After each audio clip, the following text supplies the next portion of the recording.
Bienvenidos sean ustedes a esta sesión mensual de cardiología.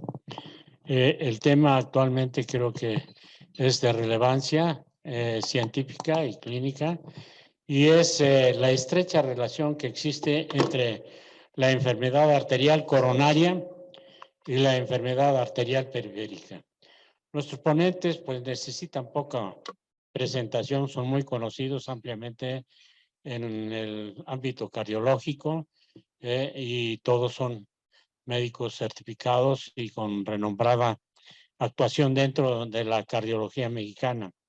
Tenemos como ponente en esta tarde al doctor Yigal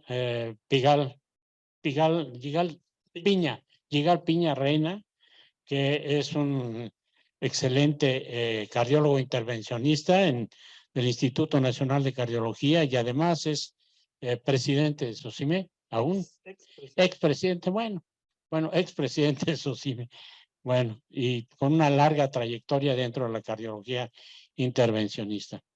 Tenemos también a la doctora Julisa Martínez Monter, que todos lo conocemos, es nuestra jefa del servicio de la unidad de cuidados coronarios intensivos y ojalá y que no lleguemos allí en calidad de enfermos, pero es ampliamente conocida por todos nosotros. Tenemos también a la doctora Adriana Machorro, ella es médico cirujano vascular periférico del Instituto Nacional de Cardiología adscrita al servicio de cirugía cardíaca del Instituto Nacional de Cardiología. Tenemos al doctor Anaya, también cirujano vascular periférico de aquí, de nuestro hospital querido, al Ángeles del Pedregal, y al doctor Antonio Benita Bordes, también ampliamente conocido, cirujano cardiovascular, adscrito al servicio de cirugía cardíaca del Instituto Nacional de Cardiología. Y sin más preámbulos, le doy la palabra al doctor Yigal Piña para que nos haga su presentación y posteriormente la doctora, la doctora Julisa hará la conducción del programa para la participación de los ponentes. La plática es larga. Ya cuando nos invitan a dar una plática habitualmente nos dan 10, 15 minutos y más de 15 minutos se siente uno con un trato muy preferencial, pero ahora sí son mis rehenes. Espero la comida sea larga porque cuando lo dejan a uno hablar, bueno, pues uno se sigue. Voy a comentar un poquito de esto para dar un contexto, porque hablar de enfermedad arterial coronaria y enfermedad arterial periférica, ahí me falló, debe ser periférica y coronaria, pero bueno, la idea es que yo siendo cardiólogo intervencionista, ¿por qué voy a hablar de periférico? Entonces, esto corresponde a mi primer periodo de entrenamiento, cardiología hemodinámica, aquí en Ignacio Chávez. Esto corresponde a 3 años adicionales de entrenamiento en cardiología intervencionista en Montreal, Canadá, y esto a un año adicional de periférico en Italia, Cotignola. Aquí no se hacía absolutamente nada de periférico por ley. Los cardiólogos no pueden tocar territorios que no sean los coronarios o los estrictamente cardiológicos. Y cuando había algún paciente, yo veía que llegaba un angiólogo o un radiólogo intervencionista y resolvía el problema. Y en esta experiencia en Italia resulta que aproximadamente la mitad de los cardiólogos intervencionistas hacen intervencionismo periférico, lo cual es muy interesante. Y al final le comentaba al doctor Anaya que tengo ya a Adriana 2 o 3 diapositivas con dedicatoria para que se preste un poquito a la discusión. Este es el contenido: enfermedad aterosclerosa coronaria y periférico. Estas guías que pues los cardiólogos las citamos porque son muy sencillas de leer. Si comparamos con la complejidad de las guías de angiología, pues las europeas realmente son muy sencillas de leer. Y quizás uno de los mensajes más importantes que podemos notar es que en cualquiera de las expresiones de enfermedad arterial periférica, cuando buscamos cuál es la causa número 1 de mortalidad, ya sea en carótida, vertebral, extremidad superior, mesentérica, renal, multisitio, no se diga extremidad inferior, pues es la cardiopatía isquémica. La aorta queda un poco fuera del contexto de lo que queda suscrito en la enfermedad arterial periférica, pero todas las demás, particularmente extremidad inferior y todas las demás, la causa número 1 de mortalidad es cardiopatía isquémica. Si centramos la atención en México y queremos identificar factores de riesgo, pues somos campeones en dos muy importantes. En cuanto a prevalencia de diabetes en países que forman parte de la OECD, estamos en primer lugar y en segundo lugar en obesidad. Es muy sencillo entender por qué estamos en esos primeros lugares también de mortalidad cardiovascular y enfermedad arterial periférica. Esta representación esquemática en el paciente diabético es muy sencilla y aplica no solo para enfermedad arterial periférica, sino también para patología coronaria, que son muy sencillos los pasos. Entonces tenemos agregación plaquetaria, inflamación, disfunción endotelial, remodelado de las células musculares lisas, aterosclerosis, que finalmente van a dar una obstrucción vascular, ya sea periférica o coronaria. Y aquí hay algunos datos muy importantes para entender esta estrecha relación. Si hablamos de factores de riesgo, vamos a ver que si los identificamos de manera individual, tabaco, hipertensión, dislipidemia y diabetes, vamos a ver que en general están alrededor de entre 2, 3.5 en cuanto a HR para favorecer la aparición de enfermedad arterial periférica. Lo importante es cuando los vemos de manera aditiva. Y cuando pasamos de 1, 2, 3, 4, cuando tenemos estos 4, que en la población mexicana es muy sencillo poderlos tener, entonces el HR para enfermedad arterial periférica incidente es de aproximadamente 16. Es bastante alto con esos 4 factores de riesgo. Y en diabetes mellitus, que ya había mostrado las gráficas donde estamos en primer lugar en los países de la OECD, bueno, aquí es muy importante poner atención al tiempo de diagnóstico de la diabetes, cuánto tiempo lleva el paciente con este diagnóstico y aumenta el HR para enfermedad arterial periférica incidente arriba de 5 años. Ya de 6 años en adelante se eleva de manera sustancial. Y esta quizás es la imagen más conocida de estas guías y es muy útil porque cuando nosotros vemos a un paciente, ya sea el cardiólogo o el angiólogo, y vemos un paciente que tiene esos factores de riesgo, que tiene más de 5 años de diabético, es donde podremos distinguir cuál es la prevalencia de las otras enfermedades cuando lo que es motivo de consulta es enfermedad arterial. Entonces, 5 al 9% de estenosis carotidia arriba del 70%, 7 al 16% de enfermedad periférica, y del 4 al 15% para estenosis de arteria renal. Si tenemos estenosis carotidia más del 70%, entonces la ocurrencia concomitante de enfermedad arterial coronaria es del 39 al 61 y de periférica, piernas, 18 a 22. Y lo más importante es esta relación tan marcada cuando un paciente tiene enfermedad aterosclerosa periférica con enfermedad coronaria, que va del 25 al 70%. Aquí es muy fácil en esta imagen entender esa estrecha relación.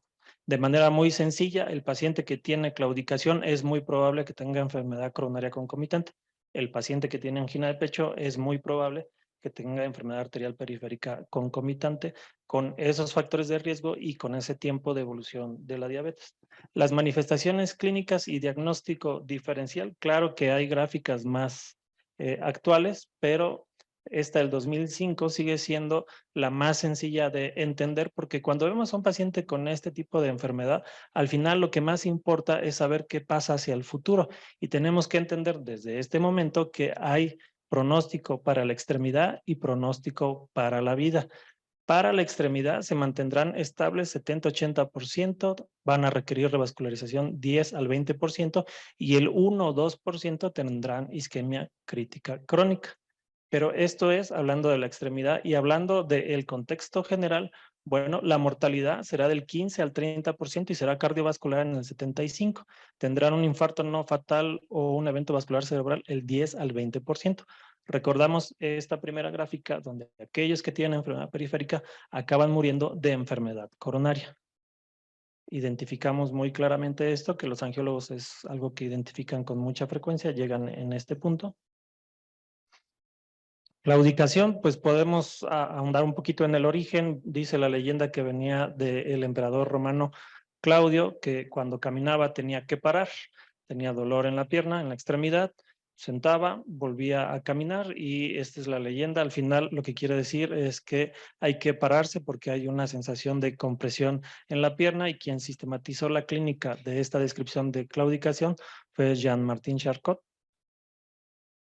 Y Los síntomas, pues aquí lo tenemos muy sencillo, van a estar relacionados al sitio de obstrucción, entonces cadera, sentaderas, cuando la obstrucción es en aorta abdominal distal, ilíacas, en el muslo, cuando es la arteria femoral superficial, y después lo vamos a dividir en por debajo de la rodilla y por debajo del tobillo, en lo que es el tronco tibio peroneal, las dos tibiales, la interósea, y luego la tibial anterior y posterior. Y los síntomas serán una sensación de presión, de que apachurran el muslo o el sitio que está alterado. Puede haber una sensación de quemadura. Hay muchos síntomas. Lo importante es la relación con el esfuerzo físico. La claudicación intermitente también se puede presentar en gente más añosa, simplemente como fatiga en las piernas.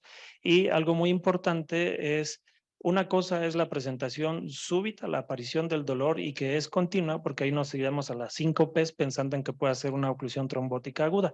Este cuadro corresponde a la claudicación, que es un evento crónico básicamente por definición.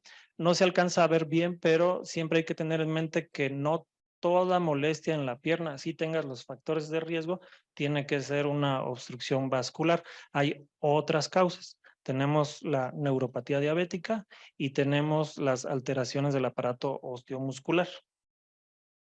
La isquemia crítica se define por la presencia de claudicación en reposo o dolor en reposo y pérdida de la solución de continuidad en los tejidos.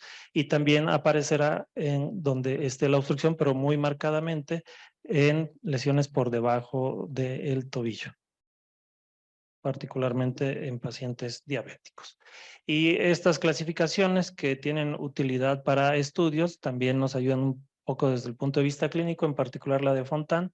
Y aquí lo que importa es distinguir que los pacientes que son asintomáticos, una cosa es que sean asintomáticos porque no hay síntomas realmente, o bien que los juzguemos asintomáticos porque son ancianos, tienen neuropatía, fragilidad, casi no caminan, no retan pues la irrigación y entonces no aparecen los síntomas. Y en el otro extremo tenemos la isquemia crítica, donde ya hay dolor en reposo y las úlceras o la pérdida de solución de continuidad. Lo importante es distinguir todo el espectro. Este es muy evidente, el 3 y el 4. Aquí hay que esforzarnos y este es el que habitualmente vemos en la clínica. El abordaje diagnóstico, lo primero es saber con quién tratamos y los síntomas. Si en el antecedente hay predominantemente tabaquismo, puede haber diabetes, pero el síntoma es, perdón, el antecedente es tabaquismo, pues la claudicación vendrá en estos sitios, más hacia aorta distal, el sistema iliofemoral. Y cuando la patología de base es principalmente diabéticos, entonces la enfermedad será con más frecuencia multisitio y vamos a encontrar que es por debajo de la rodilla y en particular los que ya tienen úlceras en los pies o debajo del tobillo, pues esta triada terrible que es diabetes, tabaco e insuficiencia renal crónica, que le agrega una cantidad de calcio impresionante a la patología por debajo de la rodilla y en particular por debajo del tobillo. Y sin duda lo primero que podemos hacer al conocer a nuestros pacientes es realizar el índice brazo-tobillo. Lo primero a quien se le debe de realizar 3 perfiles: el paciente en el que se sospecha, el paciente que tiene factores de riesgo y el individuo asintomático que tiene también factores de riesgo. ¿Cómo medirlo? Pues el cómo medirlo sí requiere entender que no es nada más inflar el manguito y tocar el pulso o usar un estetoscopio. Esto hay que hacerlo con Doppler. Se mide la presión en el tobillo, se compara con la presión en el braquial y el índice de estos dos es lo que vamos a interpretar. Normal 1, cuando está por debajo de 90 es patológico, cuando está arriba de 1.40 no es compresible las arterias en el tobillo y eso también representa patología que tiene que estudiarse un poco más a profundidad. Y las recomendaciones, no voy a invertir mucho tiempo en esto, siempre es imagen y el primero de estos es el ultrasonido Doppler y de ahí vamos avanzando a métodos de imagen donde la idea es la caracterización anatómica que nos permita plantear mejor la estrategia terapéutica. Hay que conocer muy bien la anatomía del sistema arterial porque siempre hay que entender las características de la aorta abdominal distal, el sistema iliofemoral, la femoral superficial, la importancia o no de la femoral profunda, el tronco tímpio peroneo y las 3 ramas hacia abajo. Entonces siempre hay que conocerlo.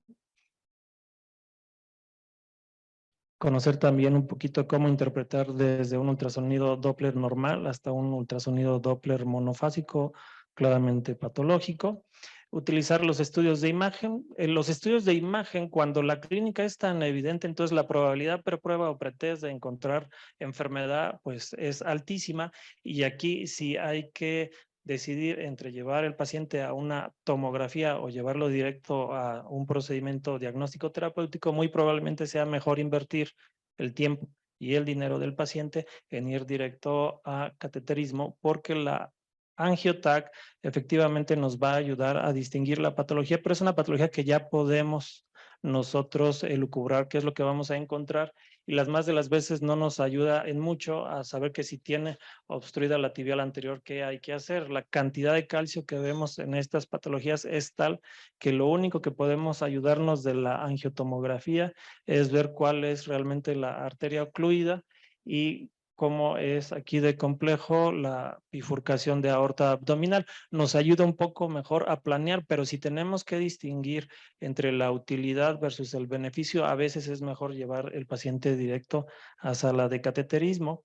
Si tenemos que ahorrar medio de contraste, podemos evolucionar y movernos hacia la angiografía por resonancia magnética, que en realidad todavía tiene no es fácil interpretar, o sea, su precisión diagnóstica.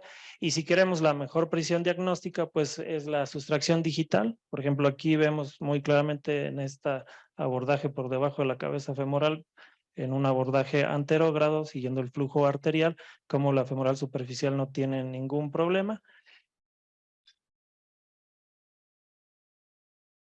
Pero esto lo tenemos que dejar si es que estamos considerando que el paciente va a requerir un abordaje terapéutico.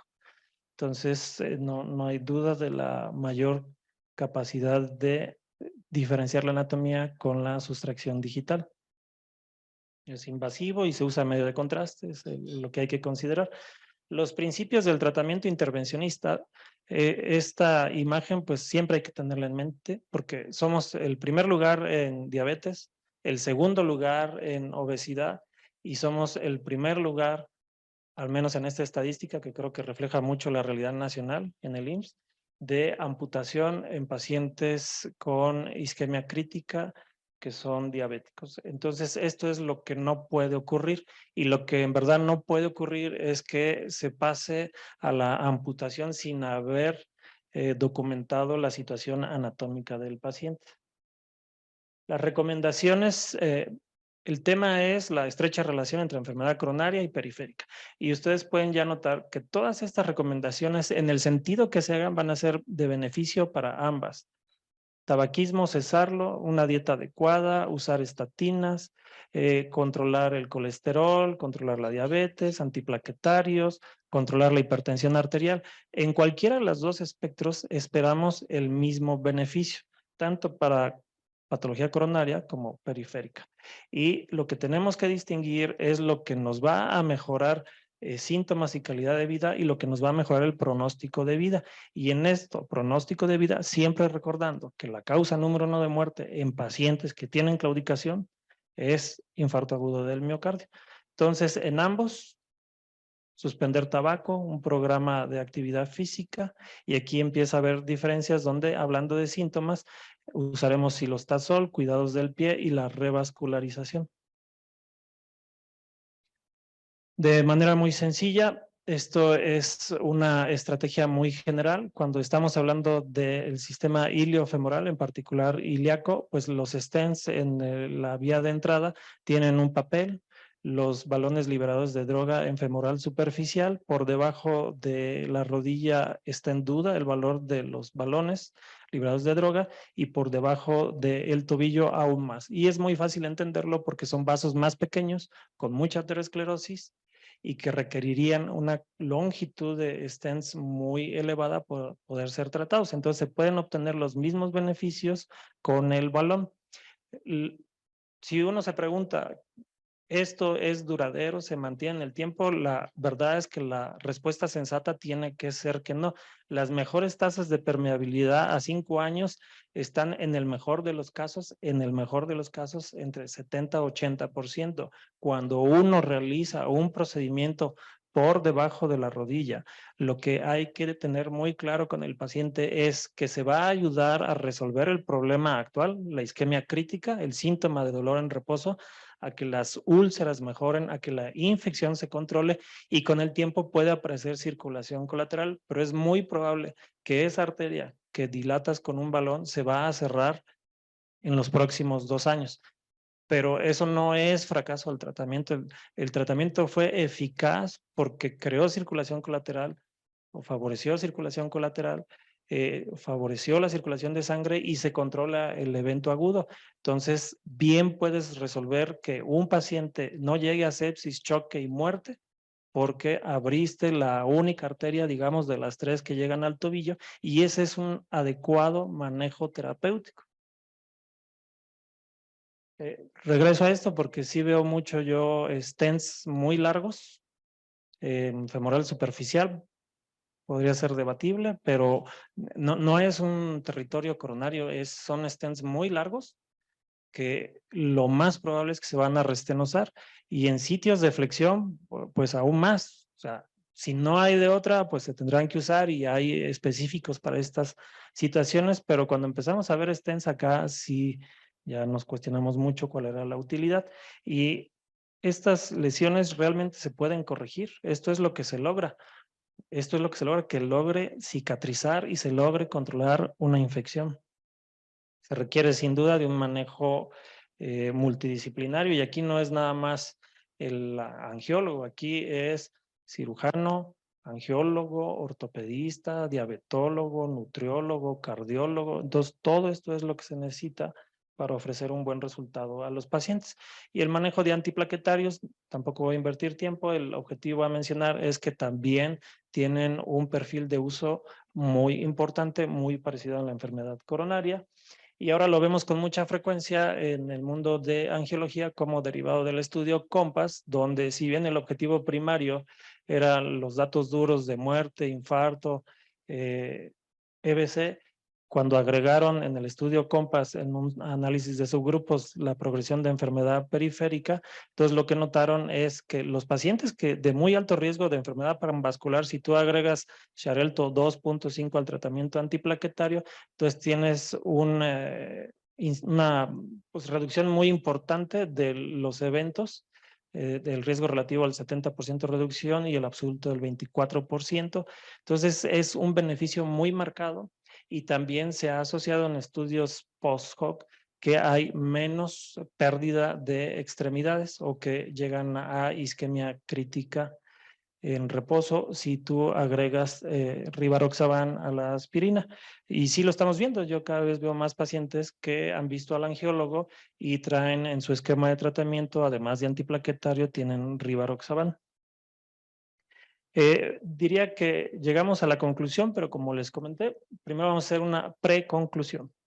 Caso 1. Entonces, paciente de 78 años, antecedente de cirugía de revascularización con un bypass iliofemoral, marcapaso y un stent coronario, pero su motivo de consulta era claudicación. Es un abordaje que la punción es retrógrada por femoral común derecha y van a hacer técnica de crossover para ir a resolver un problema obstructivo en ilíaca izquierda. Y cuando se estaba haciendo el procedimiento, el paciente súbitamente desarrolla angina y eleva el ST en el monitor. Entonces hubo que parar el procedimiento y lo que se hizo fue una angiografía coronaria y se encontró un trombo en el óseum de la circunfleja invadiendo un poco el tronco. Se tuvo que abordar como una intervención coronaria. Entonces el paciente llegó para una intervención periférica y en el mismo procedimiento se tuvo que dejar la parte periférica y usando la misma vía de acceso se resolvió el problema coronario. Caso 2, 75 años, igual cirugía de revascularización, ya con intervención a circunfleja, cambio valvular aórtico, una obstrucción carotidia del 90%, con un stent ilíaco y con claudicación. Entonces, este paciente es la expresión clara de enfermedad panvascular. Entonces, como ven ustedes, la anatomía es bastante hostil se estaba tratando de hacer técnica de crossover para ir a resolver los problemas que tenía en el sistema ilíaco y empieza en angina, con angina, en el peor momento cuando no se podía cruzar la ilíaca izquierda. Y aquí vean el monitor.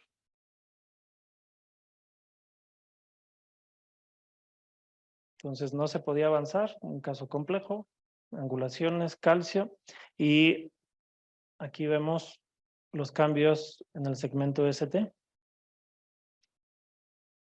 Se toma un electrocardiograma para que se perciba que es de la vida real, no queda duda por cómo está el papel, que había urgencia y que se hizo como se pudo, lo más rápido, y hay elevación del ST en cara inferior. Y se tuvo que abandonar otra vez, se entró por radial, se intentó por radial izquierda, no se pudo, y luego se fue ya por femoral, y entonces tenemos aquí la mamaria y tenemos la coronaria derecha que estaba obstruida. Entonces, en ese momento se tuvo que hacer una angioplastía bastante compleja y se colocaron 3 stents con un resultado aceptable. Caso 3. Este es un masculino de 68 años, que el paciente de hecho era de Julissa, que tenía enfermedad arterial coronaria, angina inestable, más claudicación, lesiones bastante complejas del lado derecho. Hicieron sudar, pero se pudo resolver. Y luego el paciente se quejaba de que tenía dolor a la deambulación de ambas extremidades más del lado derecho. Se realizó un angiotac y la angiotac describió lo que ya podíamos nosotros anticipar, una cantidad de calcio muy importante en aorta abdominal distal y en el sistema iliofemoral, con una obstrucción del 70% en la ilíaca derecha. Voy yo a ver al paciente antes de entrar a sala y lo encuentro en su cama quejándose de dolor. O sea, no caminando, no, quejándose de dolor en la cadera por la posición. Este paciente lo recuerdo mucho porque por cuestiones de horarios laborales lo pasamos a las 4 de la mañana al procedimiento. Entonces, como que no estaba muy contento y tenía dolor, estaba en la cama y no se dejaba de mover. Y al preguntarle cuál era su molestia, decía: es que desde hace tiempo tengo dolor en las sentaderas, en la cadera, en todo momento. Entonces, algo no era la descripción característica de claudicación. Ahora, no sé, alguien, doctora Naya, Adriana, si quieran decirme si encuentran una lesión crítica que requiera revascularización. Digamos que fue la más bonita entonces. Sí, y llamaba mucho la atención aquí esta úlcera, ¿no? En la femoral común, con un remodelado positivo, se ve ectásico, pero aquí es sitio de flexión y esto no obstruye. Una cosa es que tenga ectasia, pero esto que queda aquí bien deja pasar el flujo de sangre. Y entonces, al no encontrarlos, lo que se hace es hacer un trazo de retiro, buscando un gradiente que nos haga la traducción de que hay una obstrucción hemodinámicamente significativa y esperas encontrar al menos 20 milímetros de mercurio de diferencia al ir retirando este multipropósito, que lo ven aquí, se va retirando y no cambiaba, había 5 milímetros de diferencia. Luego en algún momento pasó aquí a la aorta y teníamos otro por radial, se seguía retirando y nunca hubo un gradiente. Pero el paciente decía que tenía dolor y se juzgó como claudicación. Es el mismo paciente coronario, ¿no? Mucho calcio en coronarias, se ve calcio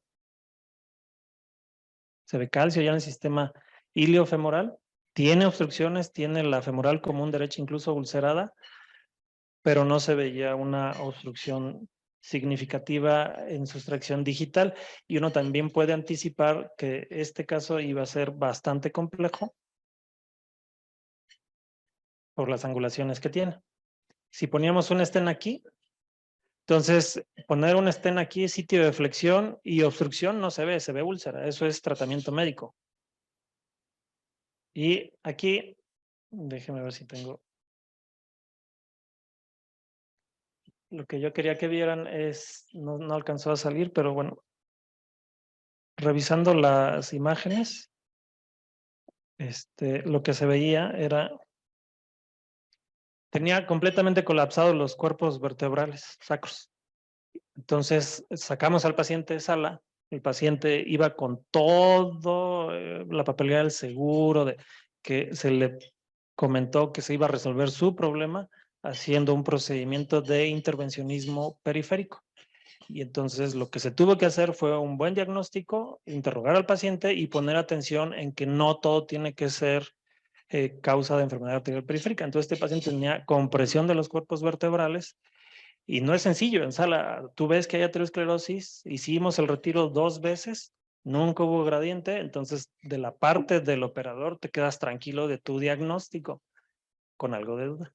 Entonces, por ese algo de duda, subí a ver al médico que estuvo a cargo de él, le pregunté, porque luego acabó en cirugía de columna y ya resolvió y tiene novia y está feliz porque todo se corrigió. Y en esta parte, este es bien interesante, es un paciente que vi el sábado pasado. Entonces, un paciente que me lo mandan como interconsulta porque tenía una úlcera, se pegó y tuvo una úlcera, digamos, en la pierna, en la cara externa, por debajo de la rodilla, unos 4 centímetros. Lo habían visto ya 2 angiólogos y la úlcera no cerraba. Entonces le hicieron un ultrasonido en consultorio y le comentaron que era insuficiencia venosa y no cerraba. Entonces me toca a mí ver al paciente y yo no soy angiólogo, yo soy cardiólogo intervencionista. Entonces le digo, mire, yo lo que necesito es ver los resultados, entonces necesito un ultrasonido Doppler que yo pueda ver. Y se hace el ultrasonido Doppler y no tenía ningún problema venoso, su problema era enfermedad arterial periférica, pero tenía una arteria permeable. No tenía claudicación, no tenía nada, entonces no juzgué que fuera necesario como tal ir a revascularización, creo que las curaciones iban bien. Y luego su médico de base, internista, le pidió una angiotomografía coronaria.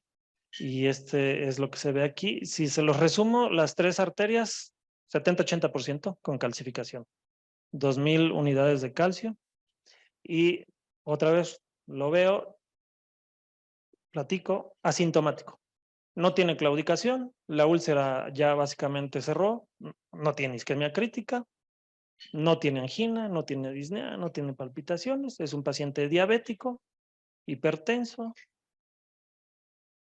que tiene aterosclerosis generalizada, pero no tiene ni síntomas de claudicación ni síntomas de angina. La pregunta sería, yo les pregunto, ¿cuál sería su decisión? Al azar, digamos, porque la herida, por lo que me comentas, está en la rodilla, ¿no? Por debajo. Por debajo de la rodilla y no corresponde entonces con los angiosomas que se describen que están dañados. Entonces, en realidad lo que se daría a ese paciente pues es tratamiento médico y modificación de factores de riesgo, porque ninguna intervención va a ser mejor que los beneficios que darían la modificación de suspensión. No sé si tenga tabaquismo, creo que no, pero el control metabólico de la diabetes sobre todo, la insuficiencia renal, como sabemos, es un factor independiente para las calcinosis en estos pacientes y pues a este paciente en específico, como las calcificaciones son intensas, le mediría un índice de dobrazo o una presión transcutánea de oxígeno para determinar cuál es la perfusión y entonces así estar seguros de que nuestra decisión, a pesar de que está sintomático, está basada en un parámetro hemodinámico que nos dice que no es necesario hacer la revascularización. Sí, de acuerdo, doctor. Si estoy equivocado, pero creo que los pacientes que has citado todos son diabéticos, ¿no? Sí. El índice tobillo-brazo tiene muy poca valoración en ellos porque con mucha frecuencia estos pacientes desarrollan calcificación de la media y por tanto el índice tobillo-brazo va a ser altamente falso. Entonces, tienes que hacer un empleo, como ya lo hiciste tú, de ultrasonido duplex para tratar de buscar lesiones. ¿No tienes una fotografía de la lesión en la rodilla? O No.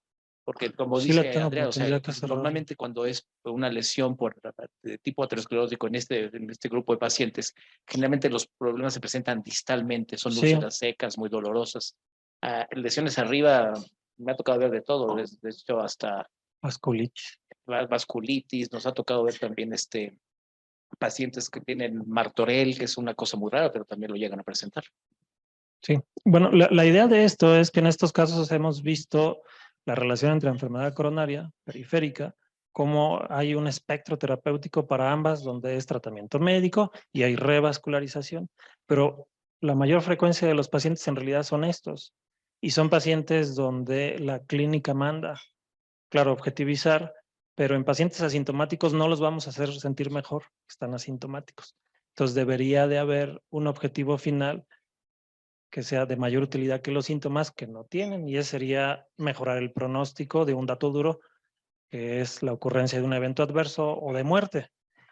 En estos pacientes, entonces, la conducta adecuada es primero tratamiento médico. No quiere decir que es una decisión absoluta y única, es una decisión dinámica que se ajusta a la evolución del paciente.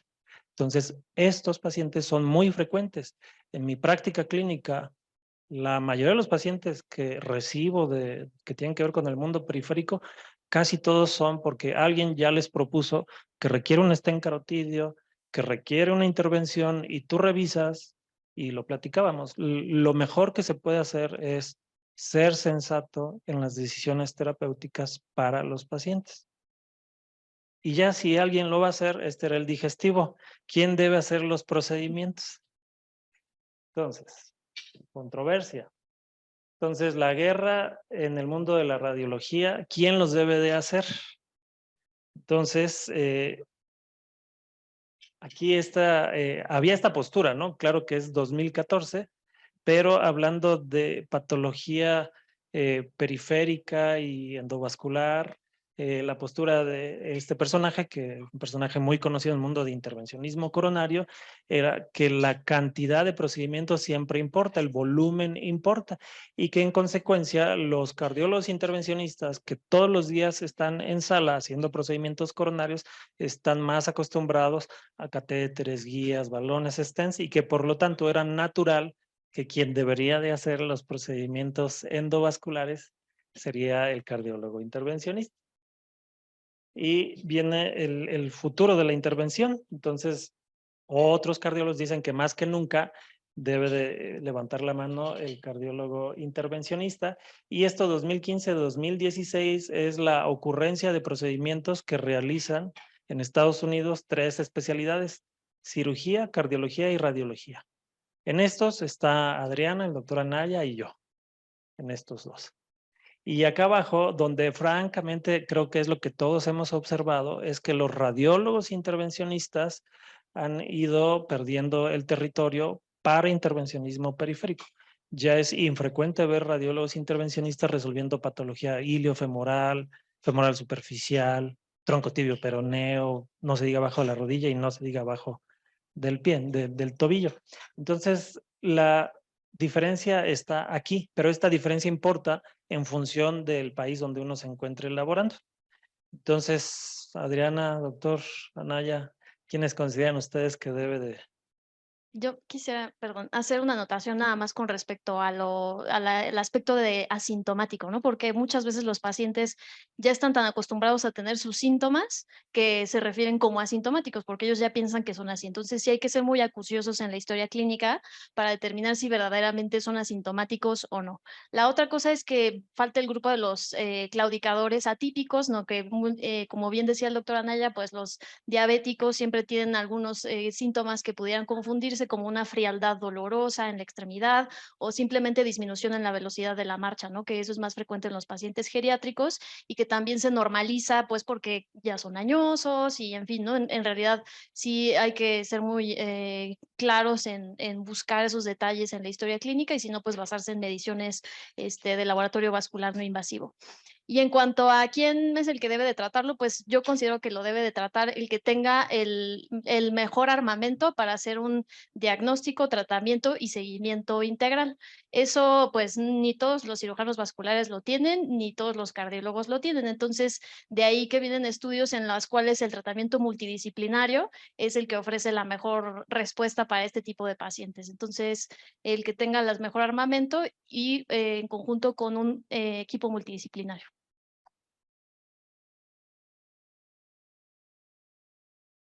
esta pregunta que está haciendo Yigal ha sido cuestionada en los últimos 20 años en todos los foros. La mejor respuesta que yo he encontrado la hizo un presidente de la Sociedad Norteamericana de Cirugía Vascular, el cual presentó cuál era la evolución de esta enfermedad conforme la historia lo estaba presentando, que el número de pacientes que estaban presentando, qué estaba ocurriendo con el envejecimiento de la población, cómo estaban incrementando los índices de diabetes, hipertensión, insuficiencia renal. Y la conclusión a la que llegó es que para el año 2030, 2035, no vamos a ver suficientes cirujanos vasculares, radiólogos intervencionistas y cardiólogos intervencionistas para atender la demanda. O sea, va a haber un momento en que nos vamos a estar peleando por hazlo tú porque yo ya no puedo. Me avisa, Adrián, doctor, es muy cierto. me avisa cuando no pueda, yo con gusto. Ahí le dejo mi tarjeta. Aquí en el hospital eso no lo vivimos, ¿no? Pero ya efectivamente en Estados Unidos empieza a ver ya esa crisis en la cual me ha tocado ver cirujanos cardiovasculares que están haciendo un aneurisma de la aorta, viene el infarto, llaman al cardiólogo, dice, no hay quien pueda apoyarte. Y ellos tienen que ir a meter el balón de angioplastía a la coronaria. Obviamente no es lo más deseable porque no es el campo específicamente de un cardiólogo intervencionista, pero Adriana tiene algo muy sensato. Si el médico tiene la capacidad de diagnosticar, o sea, incluso descartar aquellos pacientes que no son candidatos a cirugía o a tratamiento endovascular por otros problemas médicos como los que acabas de mostrar, o bien el médico no tiene si tiene la capacidad para hacer el procedimiento, pero en mi opinión, si tiene la capacidad para darle seguimiento a ese paciente, ese es el médico que lo debe tratar.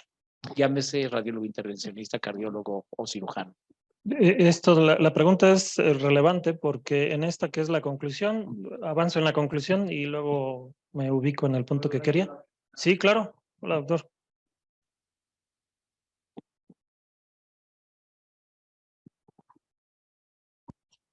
Estoy totalmente de acuerdo que actualmente lo mejor es trabajar en equipos multidisciplinarios.